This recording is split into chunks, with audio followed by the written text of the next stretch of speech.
Hey guys, it's Pete from Pete for Anxiety here, the mental health podcast, breaking the stigma that mental health is talked about.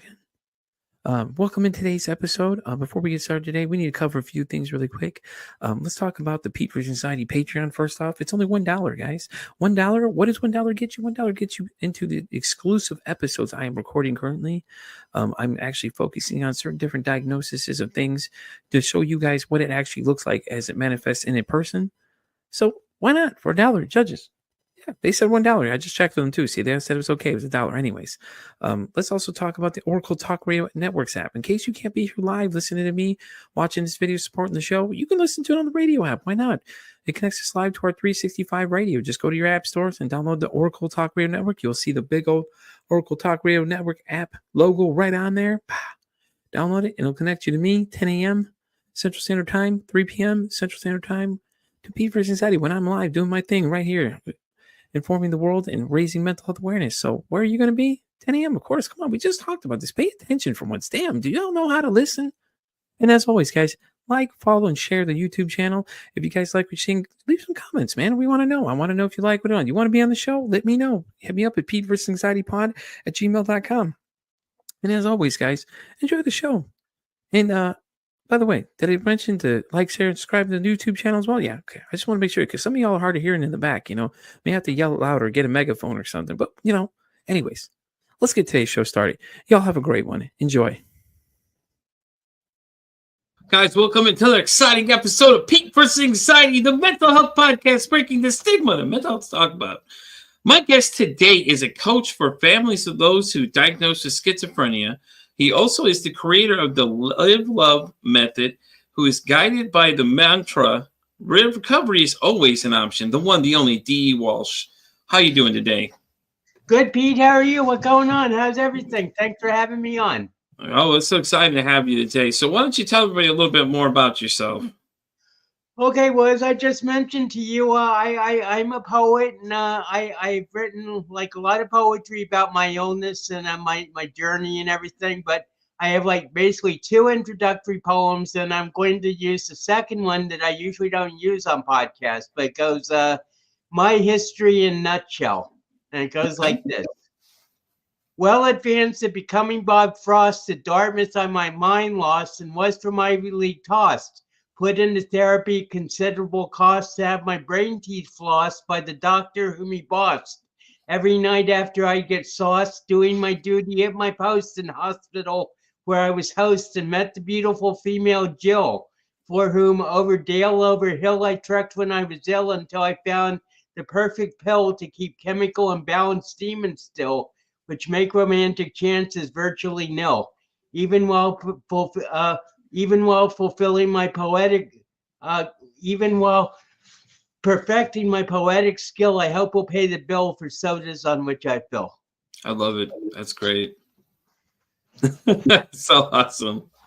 So basically what happened was in 1975, after a drug-laden but very successful academic freshman year at Dartmouth College, the drugs caught up with me and I had a psychotic break. And so in the middle of the summer of 75, I was removed from Dartmouth College and put in a hospital for 13 weeks. And this led to a 5-year stay in a psychiatric program in New Jersey, Hackensack, New Jersey, where I still live. And that included 9 hospitalizations, and out of a total of 15. And so basically, after I got out of the program, I went back. I got my own unsupervised apartment.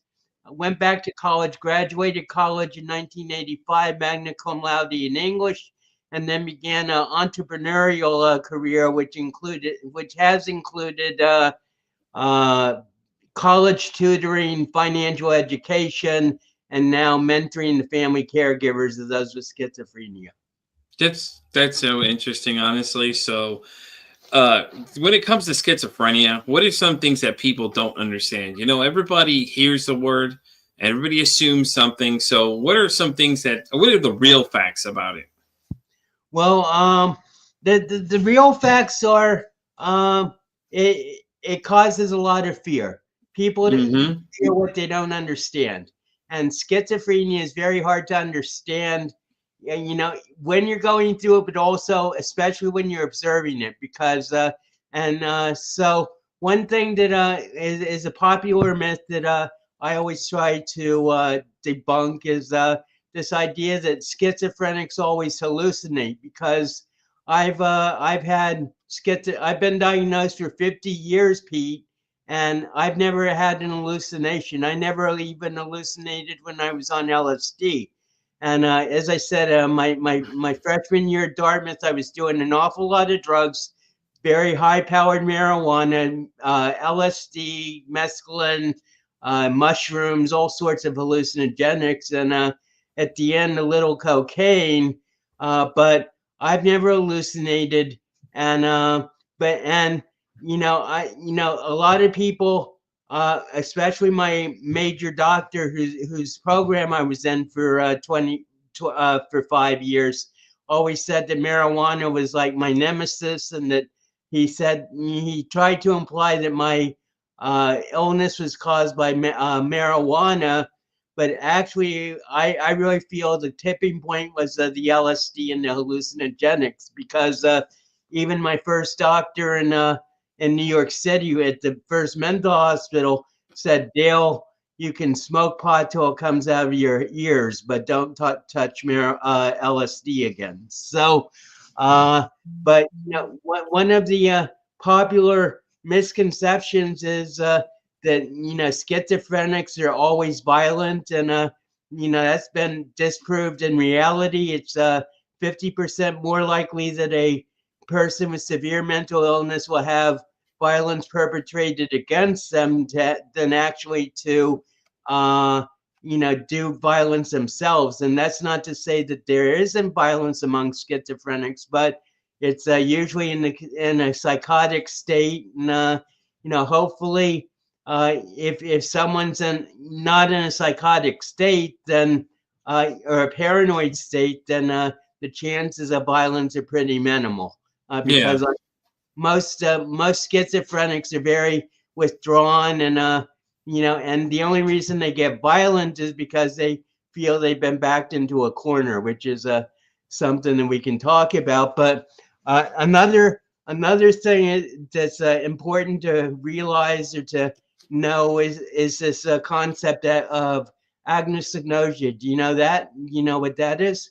No, sir. What is that exactly? Okay, it's ANOSOGNOSIA, and it's a term taken from neurology, meaning for stroke victims who can't comprehend there's something wrong with their brain.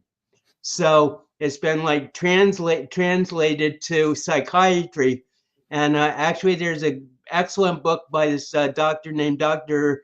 Xavier Amador, and it's called "I'm Not Sick and I Don't Need Help," which chronicles his 17 years of dealing with his schizophrenic brother as a psychological doctorate.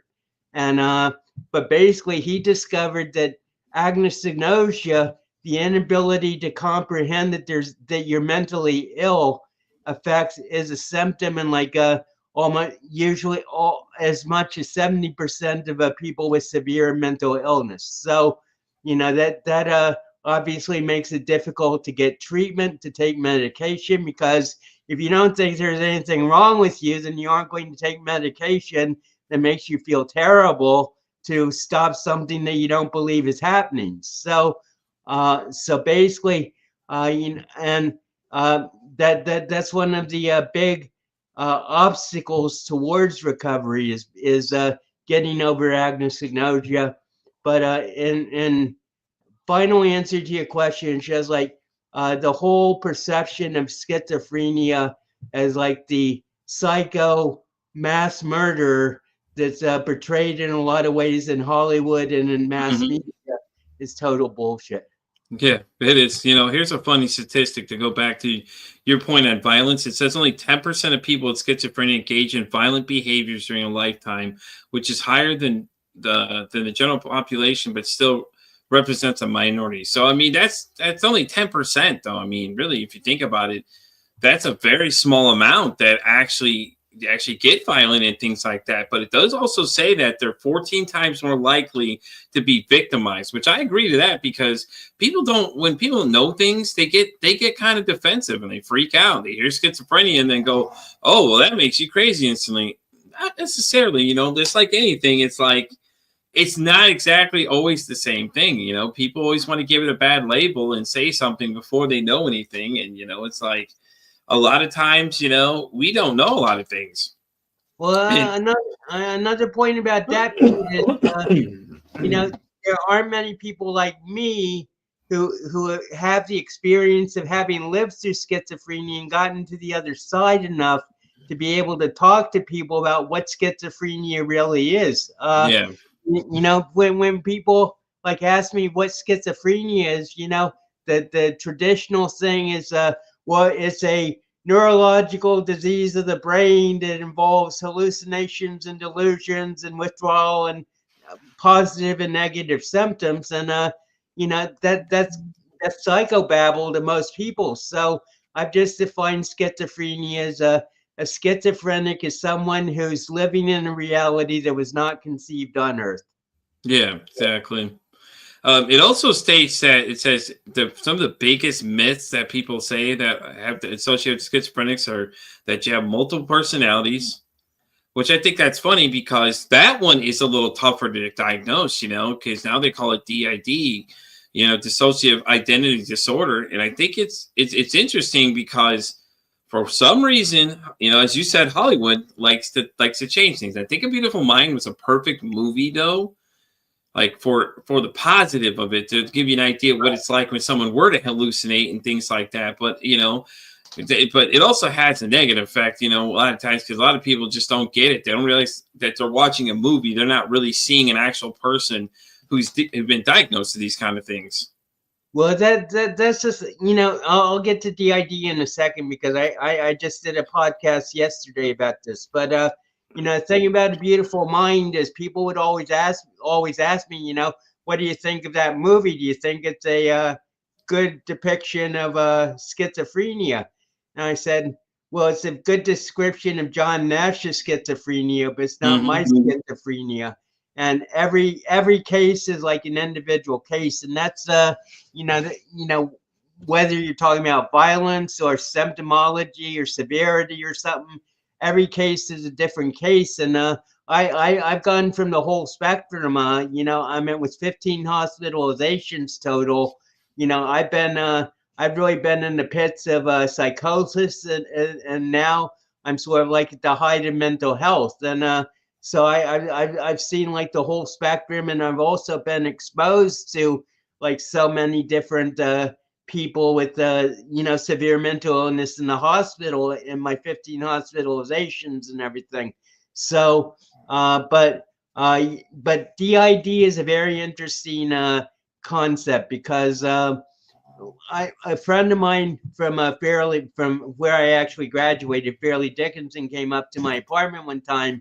I said, I've never hid the fact that I'm a schizophrenic. I'll be right. I've always been forthright about it. But so I said to him, I'm a schizophrenic, and he said, "Oh, that's interesting. My mother's a psych nurse. How many personalities do you have?"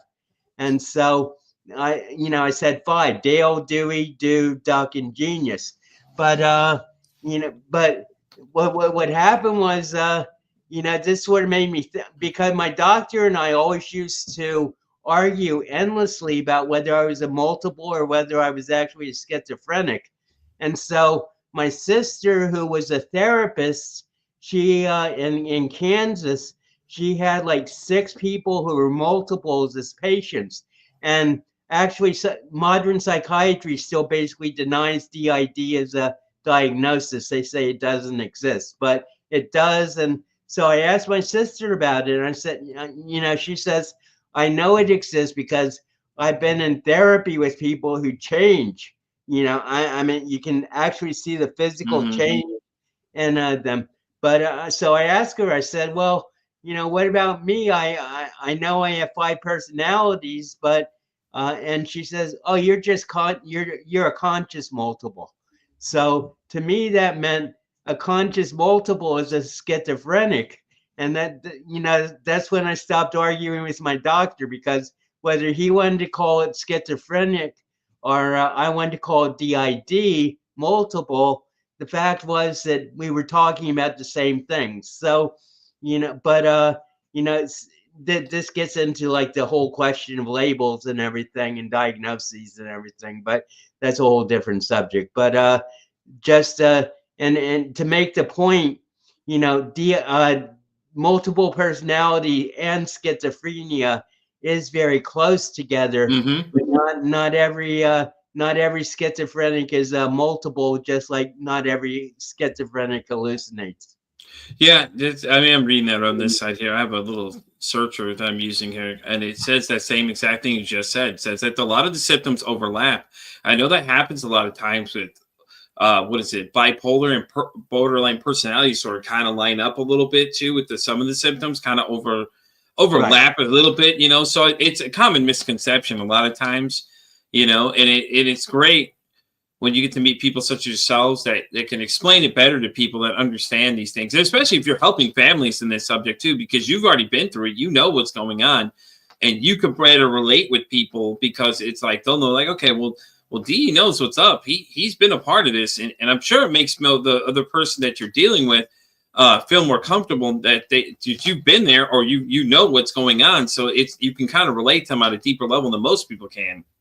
Well, to tell you the truth, Pete, I have a lot of trouble finding clients, just because a lot of people are very shamed or guilty or whatever, because they have a situation where they have a loved one with schizophrenia. And even though they can use my help, and I know I can help so many people, but it's very frustrating to me because so few people approach me, because they've been like made gun shy by the reactions of their friends, their families, and everything. And I don't have 20 initials after my name, so I don't have the quote credentials that a lot of people want to see in a therapist. And that's why I say I'm not a therapist, I'm not a coach, I'm a mentor. And but ultimately it's very hard for me to break through this wall of silence that people construct around themselves and their family. And it's as I say, it's very frustrating, because I know how helpful I can be. I mean, notwithstanding the 50 years of dealing with the illness, but just, I've developed a very calm presence. I have a very logical and and calm manner about me. And even if I didn't have my experiences as a individual affected, I would still be able to be a good coach. Yeah, definitely. And I get that too. And like you said, though, a lot of them are very closed off from other people. They're ashamed or things like that. And it's just like, it comes to any of those subjects. You would think of anything mental health wise, like, certain topics, people just stray away, man. And it's just, they don't want to talk about things, especially, over 40 years. I cannot even imagine what it was like treatments then versus now. Like, it had to be something interesting to see, because you've been all them years and all the 15 or those 15 stays, a lot of things have changed over time from where we started in the beginning, where we didn't know anything, to where we know a lot more now, Exactly. And I'm glad you say that, Pete, because when I got taken away from Dartmouth and I was dying, I would say to my doctor, this is a classic sign of agnosignosia, actually, but I'd say, why am I here? There's nothing wrong with me. And he'd say, well, Dale, if you broke your leg, you'd come to the hospital, right? And I said, yes. And he said, well, you broke your brain. And this was basically the whole mindset of the psychiatric community when I first started therapy is, there's no hope for schizophrenia. Once you got it, you're stuck with it. All you can hope to do maybe is live maybe live in an unsupervised apartment but you're always going to need therapy. You're never going to be well. And I was stigmatized by that statement for 30 years, but it also was very much a motivating factor because I wanted to prove him wrong, that I knew I could like beat anything that came my way. Yeah, breaking the stigma basically that schizophrenia is just not what it seems, and it's I just can't even imagine. That's just nuts. The things that you've experienced over these years, like, from where we started to where now, and even now, it's just like, the real question now is, do you think the system now is better or is it worse? Because it's harder to get access to these things, People Right. can't get help. Mental health is hard to get get a lot of help these days. It's hard to find things. Like, there's so many places, but it's like, it's so expensive. And it's like, if this is a problem or these are issues that people are running into, you would figure they prioritize that to be something they take care of, because they always want us to have medical insurance, and things like that. We're supposed to carry all this stuff, but we can't use it 90% of the time. And it's just kind of not worth it, honestly. Well, as I say, I was fortunate in that I was basically forced into therapy. I went to the hospital, and after the hospital, my parents, my sister actually basically coerced me, or like convinced me I should go to the program. So in the program, I had individual therapy 3 times a week, group therapy twice a week, all within the context of a group setting. And that's like the type of therapy that's would be impossible to think about even like more than 10 years ago. So so I was very fortunate that basically I was forced to deal with my agnostinostia even through therapy. And but you're right, the system is so broken these days, just because there's no, I mean, at least when I was going through, people, I could stay in the hospital basically long enough to really get back on my feet, so that when I got out, even though I kept going back in, when I got out, I would still be stable for a while. But nowadays, they get you in and out within like a week. And in my mentoring, I've run across this group called Colorado Mad Moms, and these 4 ladies are in this group. Half, if not more, their children are like on the streets or in jail, are basically or locked up in a back ward. And even though they're very creative people and everything, but this whole system is like just totally broken down, especially since Reagan passed the law to close down a lot of hospitals in the 1980s. And the idea of that was to close down the hospital and let the community take care of people. But the flaw of the whole thing was the community didn't want to take care of anybody. So now you have a flood of people who have like no resources, nowhere to go, nothing to do, in order to fight to get better. And they're just on the street, they're in jail. The criminalization of mental health, mental illness has been a topic that has been avoided to being talked about for a long time too. But it's a serious problem, because a lot of states have like mental health courts and then regular criminal courts. But unless you have like some sort of like prior experience with the mental health system, it's very hard to get assigned to a mental health court, and therefore you're treated as a criminal. And so you have like all these people with a serious mental illness going to jail for basically minor things that are a result of their illness rather than a result of like criminal activity. Yeah, that's crazy though. You think about it, because they go in and they don't realize what's going on, and it's kind of like, when I think about that, I'm thinking it's the same thing with the military too. I had done an interview with the gentleman, the first episode I've ever done this show. He had come on. He'd been 22 years in. He said he went over and had a psych evaluation. When he went overseas, and then when he came back, he had an explosion basically. So like his Humvee flipped over. I'm talking like some action movie type stuff he's describing to us. When he got back, he said that they told him he was okay, and he said to him, hey, did you look at my results or did you look at my other results? They said, oh, we looked at your ones when you went over originally, not when you came back, Right. which is nuts because it's like, what? Huh? Like, this problem is just going to get worse for this poor guy. He's dealing with PTSD, not to mention TMI and all these other things.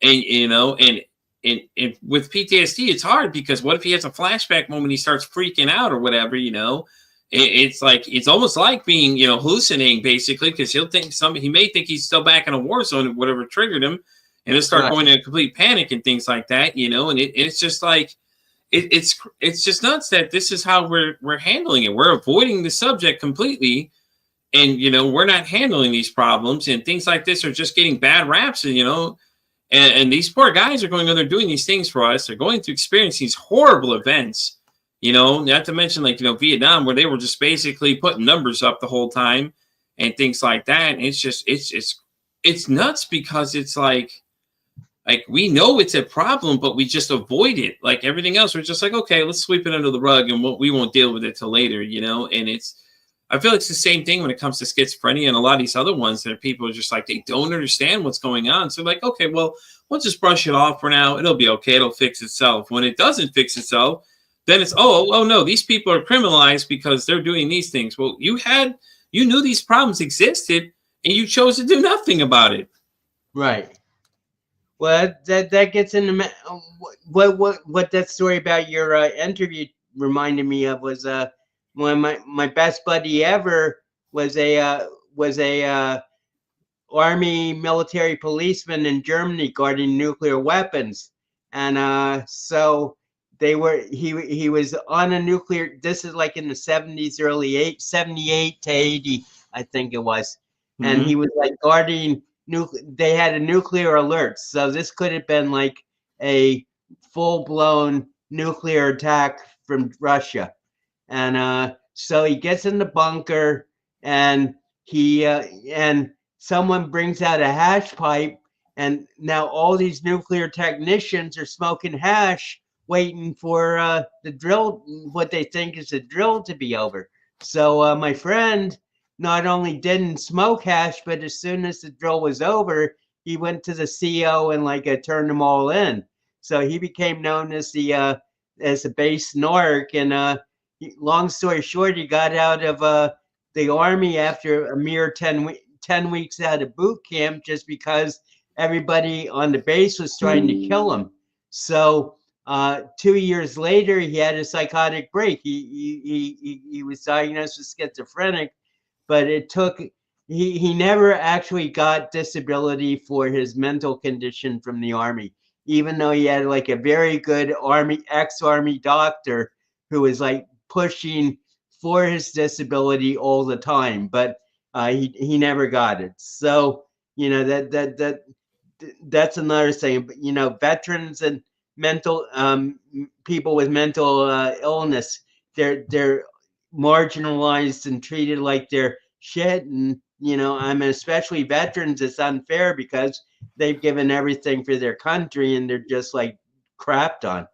Yeah, exactly. It's what it is. You said it best. That's what it feels like. It feels like from what they're being told, or they're being force fed these pills. And I think my guest yesterday and I were discussing it a little bit. He said on average they take 12 to 15 pills just to get through the day. Just imagine the roller coaster of just side effects you're getting from all that, and all the different things. It's all them combining together and all that other stuff going on. It has got to be a roller coaster the whole way through that. My high daily intake was 13 pills a day. Yeah, but I should say happily now I'm on 3. Oh, that's good though. I mean, that's really great that you reduced it that much. In the last 5 years, I've gone from 30 milligrams of my antipsychotic to 10. So, and I'm doing fine. So that's a good thing. So what changed it though, that it went down from 13 to 3, which I mean, it's amazing to hear you dropped 10 of them off easily. No, I went from 30 to 10. Oh, it's holy crap. 30 to 10? Jeez Louise, man. Wow. So what did you do to change that though? Well, because there's a combination of things. One is I became, the more I lived with it, the more familiar I became with the illness. So if I was like going off, I could like take measures. I didn't have to go to the hospital every time. I could take measures like increase my medication or see my doctor or my therapist or something. It was also, I just got a lot more comfortable as myself. I got a lot more comfortable with my environment and just being in my own place. I mean, when I first moved into my place, I'd been in a communal atmosphere from the age of 14 when I went away to boarding school till the age of 27 when I got out of the program. That whole time I'd been living in like dormitories and everything.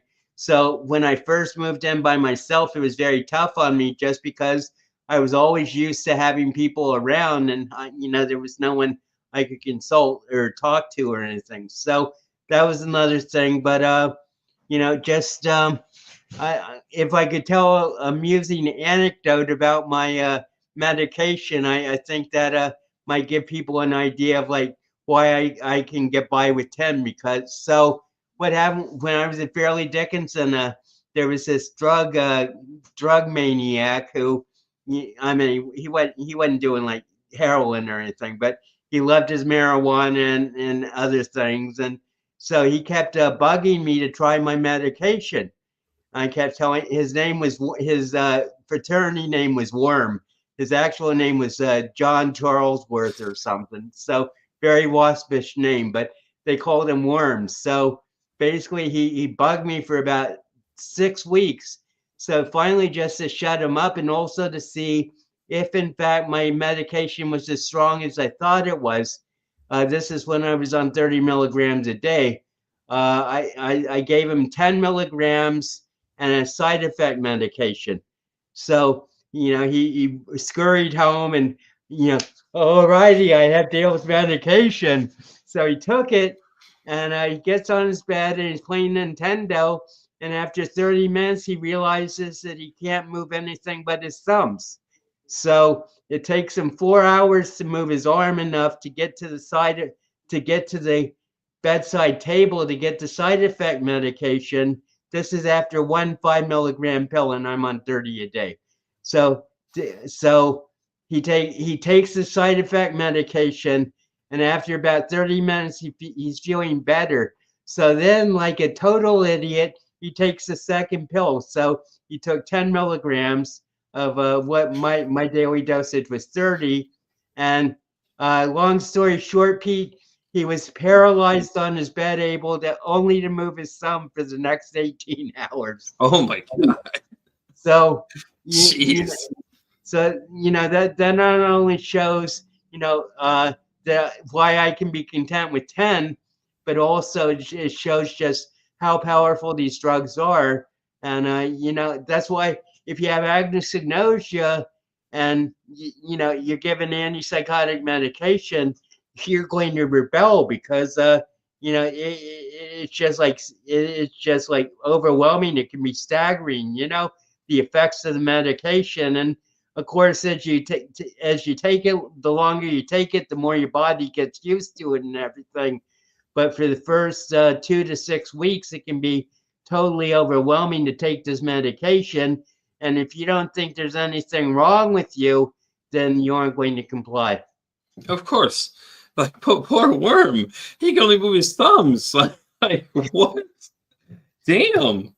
That's all I could say to that. It's, wow. Could you imagine if he took the full dosage you had? I don't think Worm would be moving any time for the first year. That he'd be just laying there like he literally wouldn't be able to move anything. But oh my God. But that's why I say, if you take the medication and you aren't knocked out like an elephant, then you have something wrong with you. Right. That's still so funny. Poor Worm. I swear. You had to be laughing when he called you and when you asked him. I said, "Hey Worm, how'd it go?" And he's just like, "Well, I just felt like I know what a mummy feels like now. I can only move my thumbs at this point." "Oh yeah, really? How many did you take? 2? Like, that's child's play, man. 2? I take 30 of those suckers." I take 6 pills a day, and you got that reaction from 2. You know what I'm saying? You're still 4 away from where the real effect is. You want to keep going with more? And he's like, no, never mind, Uh, never mind. he never asked me for medication again. So I told him, I said, you don't want to try my medication. And he says, oh, yes, I do. Yes, I do. And I told him, no, you don't. And so finally, after like 2 to 6 weeks, I just got fed up and I said, okay, here you go. And he learned his lesson. Oh, but he did this real quick. He had to wait a week for he could get up to tell you about it, though. Well, actually, I didn't see him for like the next 3 days. So, I wasn't in phone contact with him or anything. Poor Worm. Dude, like, I think I killed Worm, man. I mean, when he disappeared, you're like, haven't seen him for 3 days. I think I killed Worm, man. What happened to him? I don't know, man. It's the strangest thing. And you just play like you have no clue. I don't know what's going on, man. I don't know. He was all excited. He was heading home for something. That's the last time I saw him 3 days ago. I don't know what happened to him, man. He maybe he went fell asleep or something, or smoked too much. I don't know. Knowing that you gave him the medication, he's freaking out at this point. So, talking about violence, I've come up with like some jokes called psychological funnies, and Okay. so I got 2 that I can pull out right now. One is what's the difference between an hysterical schizophrenic and a manic bipolar? What's the difference? Manic bipolar goes up and down in reality, whereas a hysterical schizophrenic goes in and out of reality. Yeah, that makes sense. That makes sense. And then the other one, this one's a little brutal, but what's the difference between a psychotic paranoid and a hysterical schizophrenic? What's the difference? A psychotic paranoid does to other people what the hysterical schizophrenic does to himself. Yeah, that makes sense. That's pretty bad. Yeah, okay. Yeah, all right. Yeah, I get that one. That's good too. So let me ask you about the Live Love method. What is that exactly, and how did you create that? Well, actually, it was a download from God. So it was just like it came to me in a flash of genius. I was thinking about how to go about mentoring people and everything. And so basically, Live Love is an anagram. It stands for learn, integrate, validate, explore, and then love is listen, observe, value, and express. So it's an 8-step program that I take my clients through to not only help them regain their own integrity, but also to help them increase their communication skills with their loved one. But I'm very much focused on the caregivers rather than the people with the diagnosis, just because I realized how much hell I'd put my own family through. And I just realized that the more, given my knowledge of what schizophrenia is and my experience of 50 years dealing with it, I can really help people really understand the illness rather than just like accommodating it or dealing with it. And so I really try to help family caregivers, like, not only, communicate better with their loved ones, but more importantly, to increase and help them reclaim their own self-integrity that they might have lost due to codependent caregiving. Yeah, and that's awesome that you're working with the other side of this, the other side of the whole relationship, and not the person that deals with the person that has to deal with them.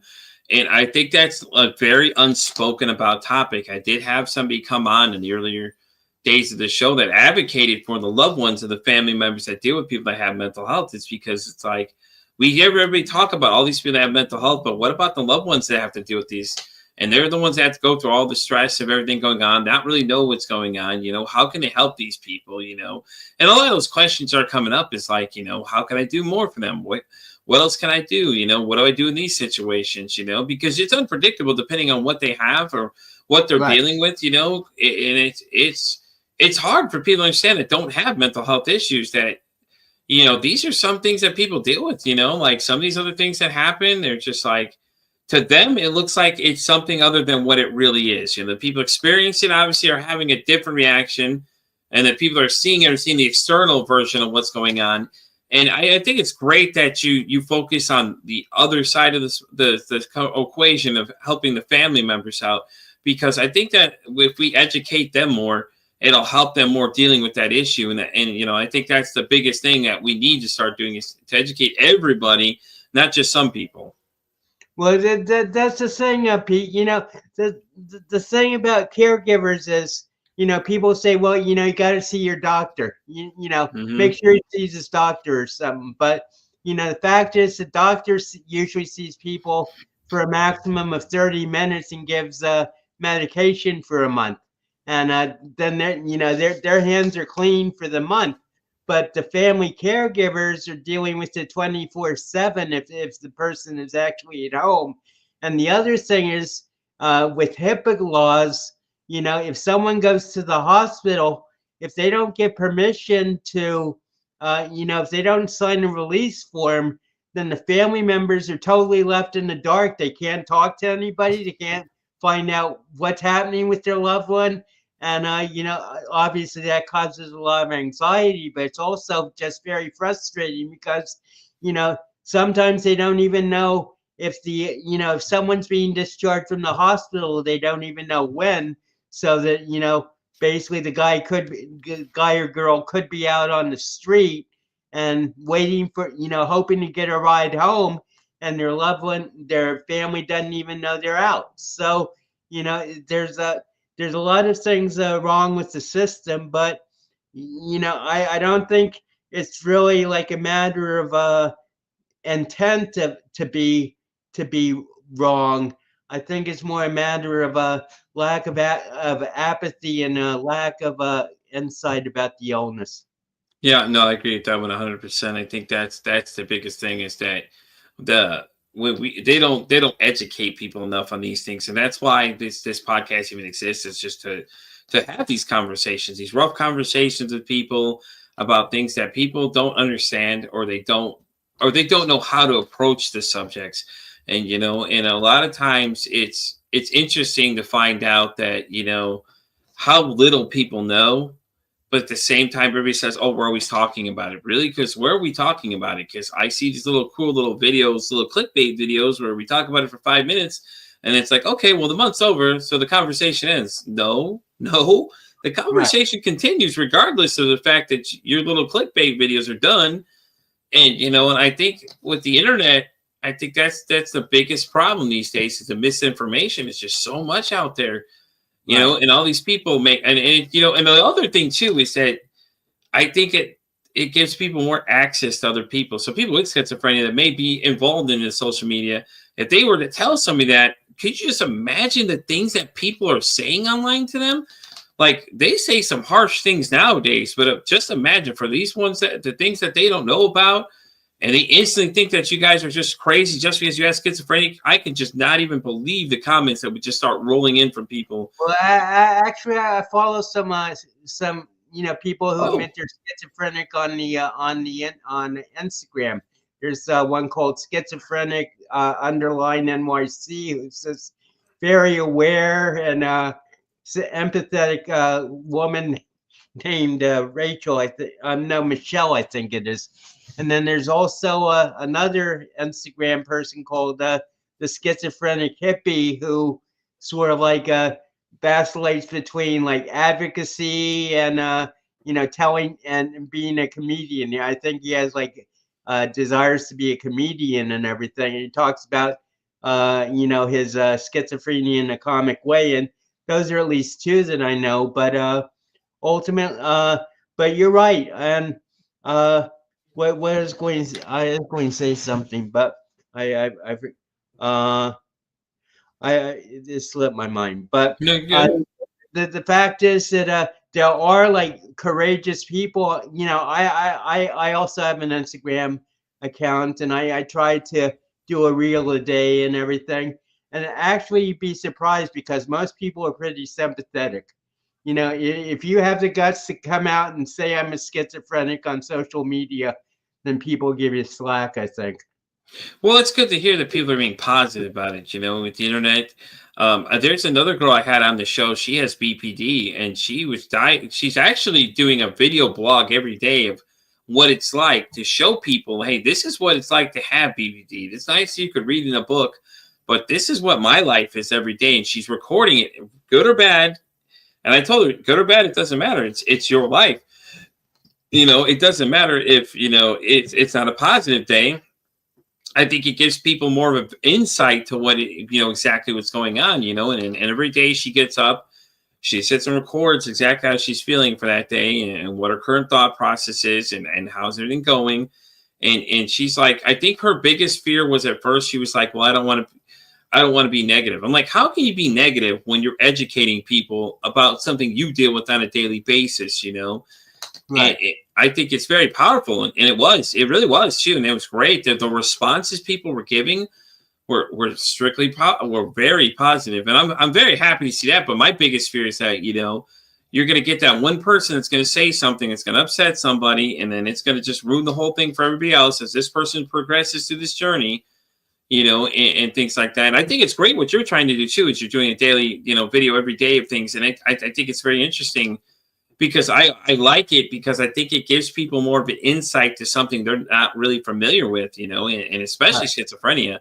You're breaking that whole picture of what they think it is versus what it is for you, and my hat's off to you because, when you put anything on the internet, it's anything goes at this point, with these guys. But I'm so glad though, that it's always a positive response because it's so great to see how many other people, and it could be random people too, just randomly commenting things and just saying, oh yeah, that's so great. And it's great to see that, there's other people out there and you can start connecting with these people. So you can start building your own community of people that we all could support each other. Well, it's a constant process of education. Just for instance, you didn't know what agnosia was, but it's been a subject in severe mental illness circles for like probably 5 to 10 years. But I'm not calling you out because you didn't know it, obviously.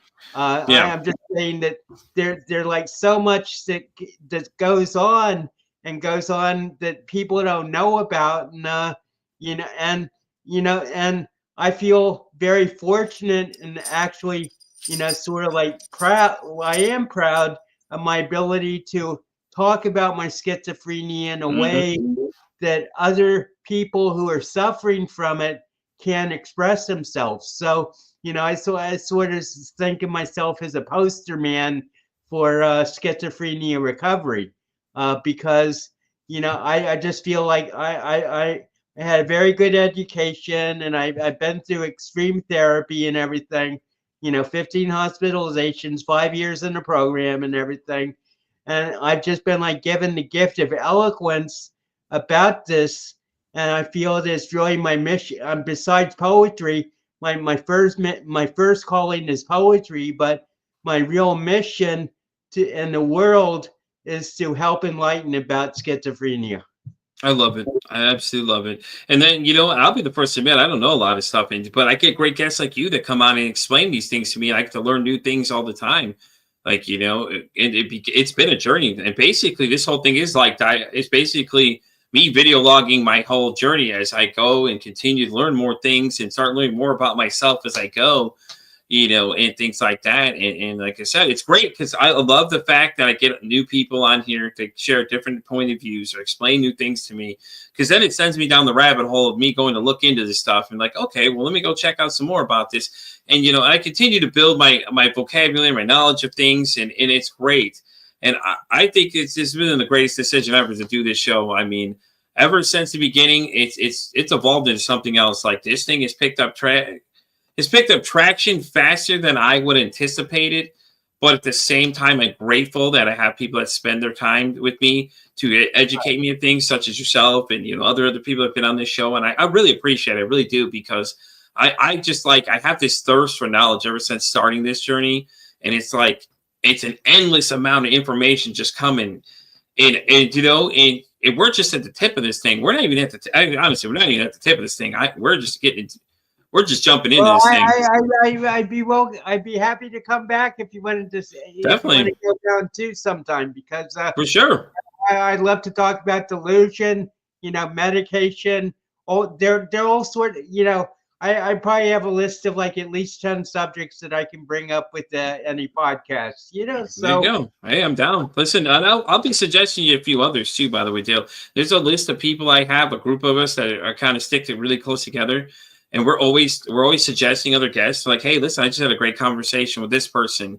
Go check them out, see what you think. And don't be surprised. Someone says, hey, Pete versus Anxiety sent me over to pick you up and said, here that it was a great conversation you're having. And don't, like I said, I love to expand my list of people. Just I can hit up for information like, hey Dale, I got a question for you, and then I can reach out and ask you a question and things like that. And I always mention to when I run into other people, different conversation, anything relates. Hey, listen, I talked to this guy named Dale, man, you got to meet him. A really great guy, you know, and this is what he's doing, you know. And I love to highlight the people I meet and the different things that you all bring to the table and things like that. And like I said, I like to share you with other people too, because I think that, you know, I appreciate that, Pete, because you know, with the lack of clients, you know, I meant like my parents took care of me, you know, thank God, economically. So my apartment's paid for, and I get a small stipend every month and everything. So I don't really need to have clients, you know, to survive. But so I've been sort of like developing a second career as a podcast guest. So, you know, anybody you want to send my way, make sure you do, because I love being on podcasts. I love talking about this.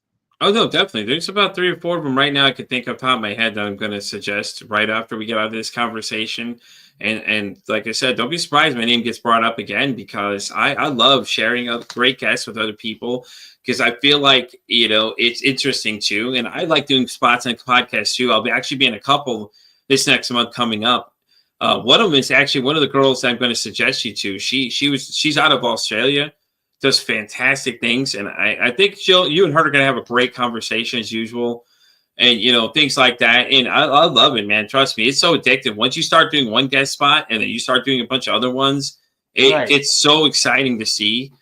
There's another one though I think you should check out called Humanity 2.0. There's a woman named Vanessa that runs it. I think you'd be interested. It's really cool. I'll have to let her know about you for sure.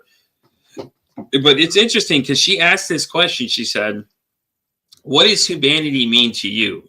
And what does what? What does humanity mean to you? Oh, okay. So she asked this question. So I went to my TikTok and was like, you know what? Let's ask people the same question.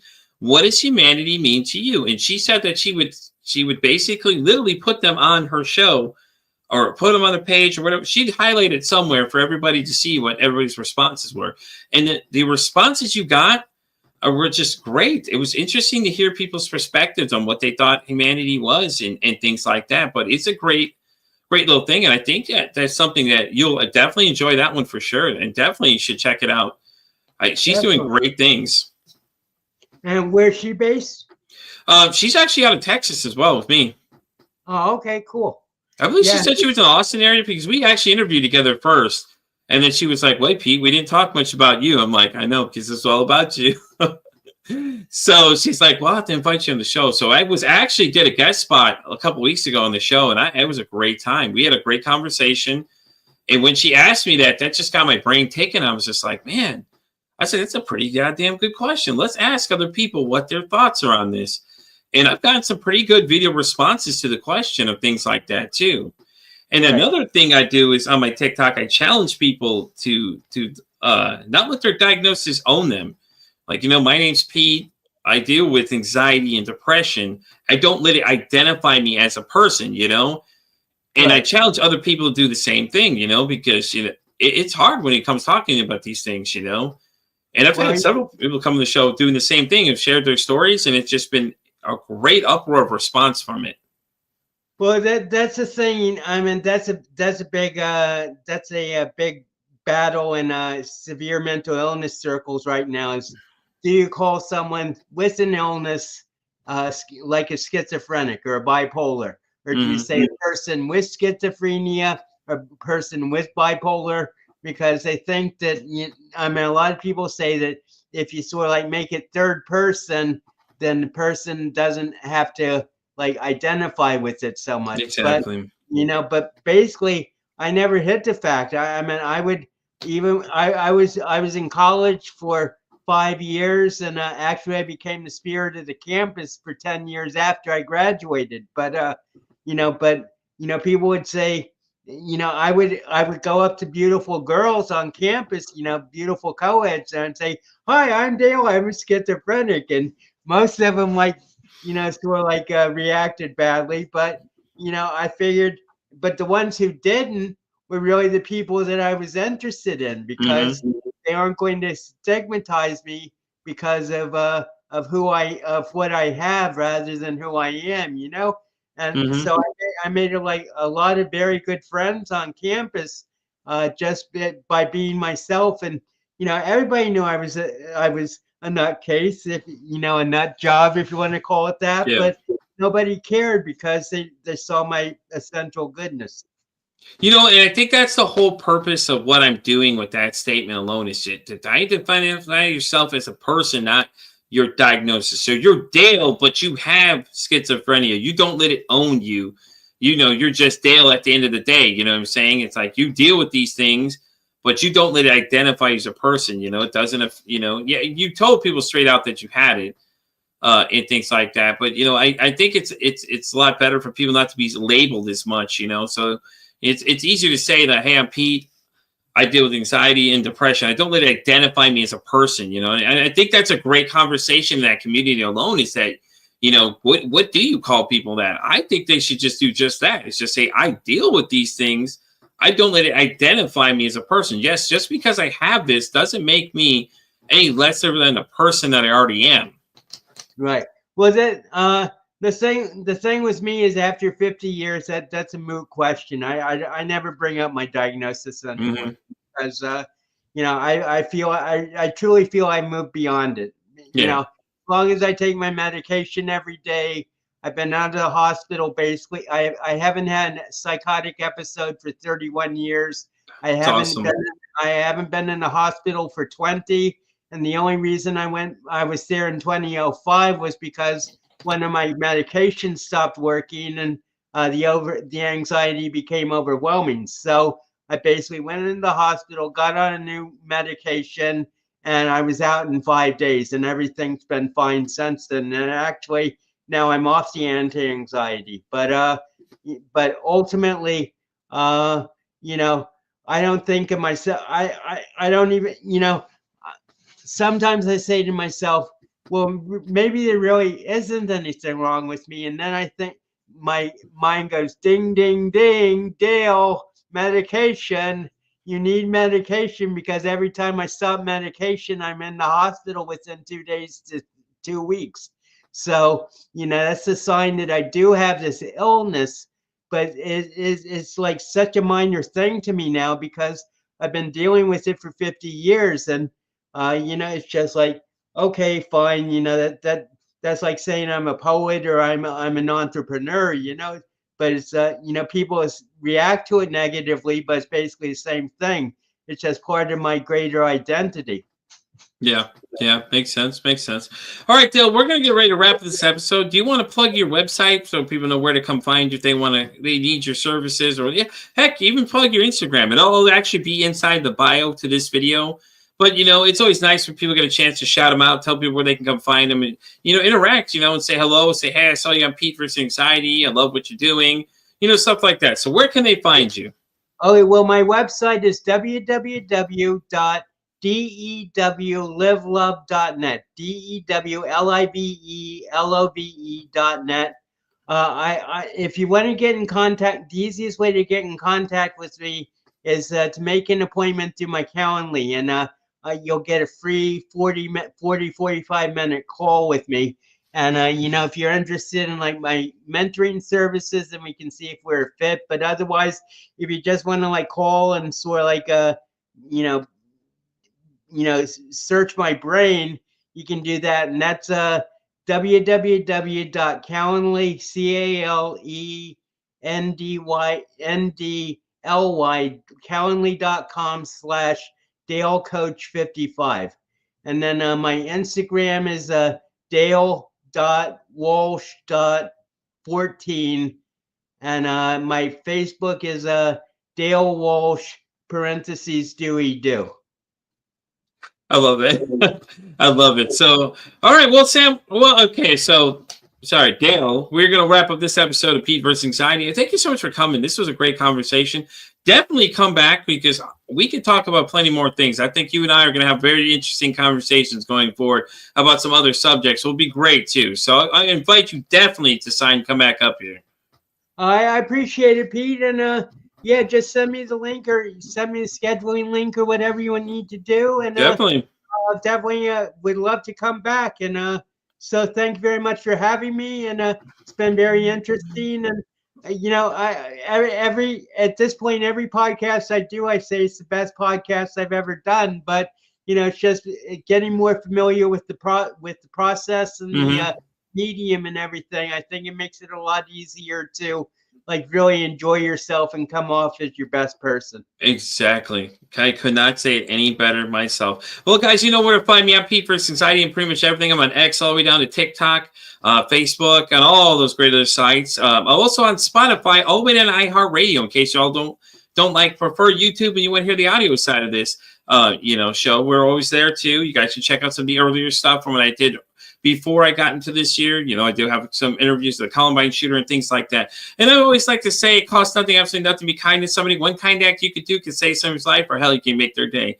I'm Pete versus Anxiety saying, hey, don't ask how your day is. Ask how your mental health is today.